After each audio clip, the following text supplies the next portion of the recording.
یہ جو قربانی کا مسئلہ ہے، اس کے بارے میں ایک زمانے میں تو بہت منکرین حدیث کی طرف سے اس کے خلاف بڑی جو ہے ایک مہم چلی تھی کہ ختم کیا جائے اس کو، یہ خام خواہ جو ہے خرچ ہوتا ہے بہت بڑا اور ضائع ہوتا ہے گوشت، اتنے بڑے پیمانے پر گوشت ہوتا ہے کھایا نہیں جاتا۔ اچھا ایک زمانے میں فریج بھی نہیں تھے، یہ بھی نہیں کہ آپ محفوظ کر دیں، گوشت ضائع بھی ہو سکتا تھا، اور بھی چیزیں جو ہے وہ گوشت کی وہ صحیح طور سے استعمال نہیں ہوتی تھی۔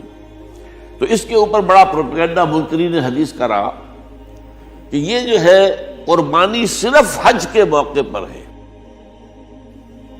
میں اس کی نفی کے لیے آج آپ کو بتا رہا ہوں کہ سورہ حج کے اندر جو 2 رکوع ہیں، ایک چوتھا ایک پانچواں، چوتھے رکوع میں بھی قربانی کا ذکر ہے، پانچویں میں بھی قربانی کا ذکر ہے۔ یہ ایک دم جو ہے ایک جگہ پر جو 2 طرح کی قربانیوں کا ذکر ہو رہا ہے، یہ کیوں ہو رہا ہے؟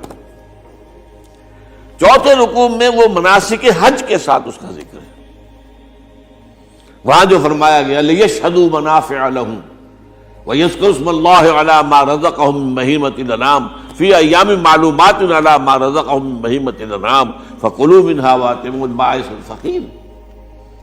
وہاں پہ قربانیاں دو، پھر اللہ کا نام لو، ان جانوروں پر جو اللہ نے تمہیں عطا کیے ہیں ان جو معین دنوں کے اندر دو، فی ایام معلومات، اور پھر اس میں سے خود بھی کھاؤ، اور جو ہے جو جیسے صدقہ کا گوشت ہوتا ہے وہ نہیں ہے، وہ قربانی کا گوشت ہے، اس میں سے آپ خود بھی کھائیں اور غرباء کو کھلائیں، غریبوں کو دیں، مساکین کو دیں۔ تو یہ پورا حکم آ چکا ہے چوتھے رکوع کے اندر۔ پانچواں رکوع پورا کا پورا جو ہے وہ عید الاضحیٰ پر ہے میرے نزدیک۔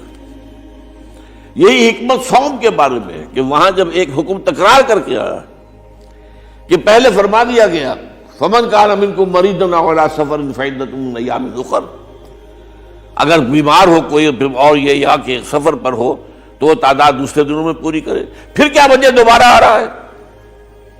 شَهْرُ رَمَضَانَ الَّذِي أُنزِلَ فِيهِ الْقُرْآنُ هُدًى لِّلنَّاسِ وَبَيِّنَاتٍ مِّنَ الْهُدَىٰ وَالْفُرْقَانِ فَمَنْ شَهِدَ مِنكُمُ الشَّهْرَ فَلْيَصُمْهُ وَمَنْ كَانَ مَرِيضًا أَوْ عَلَىٰ سَفَرٍ فَعِدَّةٌ مِّنْ أَيَّامٍ أُخَرَ۔ کیوں؟ یہ تو ادبی اعتبار سے یہ کلام کا عیب شمار ہوتا، تکرار بلا کسی سبب کے، نہیں سبب کے بغیر نہیں ہے۔ وہاں کیا تھا؟ وہاں ان 2 رعایتوں کے ساتھ تیسری بھی شامل تھی کہ اگر صحیح ہو اور مقیم ہو پھر بھی روزہ نہ رکھو تو ایک مسکین کو کھانا کھلا دو۔ یہ رعایت ختم ہوئی ہے رمضان کے روزے کے ساتھ، اب رکھنا پڑے گا روزہ، اور اگر بیمار ہو یا سفر پر ہو تو ٹھیک ہے دوسرے دنوں میں پورا کرو، پورا کرنا لازم ہے اس کا۔ تو یہ چیز جو ہے یہ در حقیقت کسی وجہ سے ہوتی ہے۔ بالکل یہی بات ہے سورہ حج کے چوتھے رکوع کے اندر، وہ جو قربانی ہے حج کے ساتھ اس کا ذکر آ چکا۔ اب سنیے یہ جو آ رہا ہے، فرمایا وَلِكُلِّ أُمَّةٍ جَعَلْنَا مَنْسَكًا، ہر امت پر ہم نے ایک جو ہے قربانی کا معاملہ نازل وہ جو ہے فرض کیا ہے۔ میں نے چونکہ آج شروع میں کہا تھا کہ صوم اور حج میں کچھ مشابہتیں ہیں۔ دیکھیے صوم کا حکم بھی آیا تھا تو کس طور سے آیا تھا؟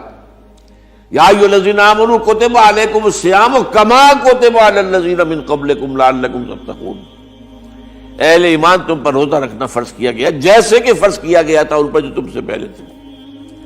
یہاں پر اسی حوالے سے بات ہو رہی ہے کہ اے مسلمانوں یہ قربانی صرف تم پر فرض نہیں کی جا رہی، یہ تو ہر امت پر، ہر نبی ہر رسول کی امت۔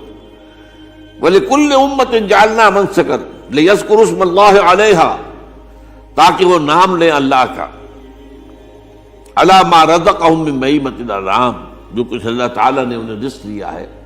یہ چوپائے جو ہیں حیوانات قسم کے، ان پر اللہ کا نام لے کر چھری پھیری جائے، اللہ کے نام سے ان کو ذبح کیا جائے۔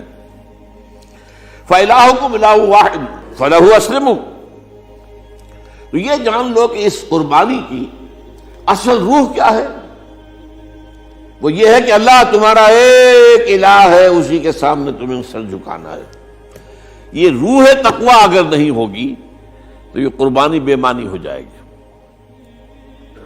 نماز و روزہ و قربانی و حج یہ سب باقی ہیں، تو باقی نہیں ہے۔ جب اللہ تعالیٰ کے ساتھ تعلق نہیں ہے تو یہ ساری چیزیں ریچولز بن جائیں گی۔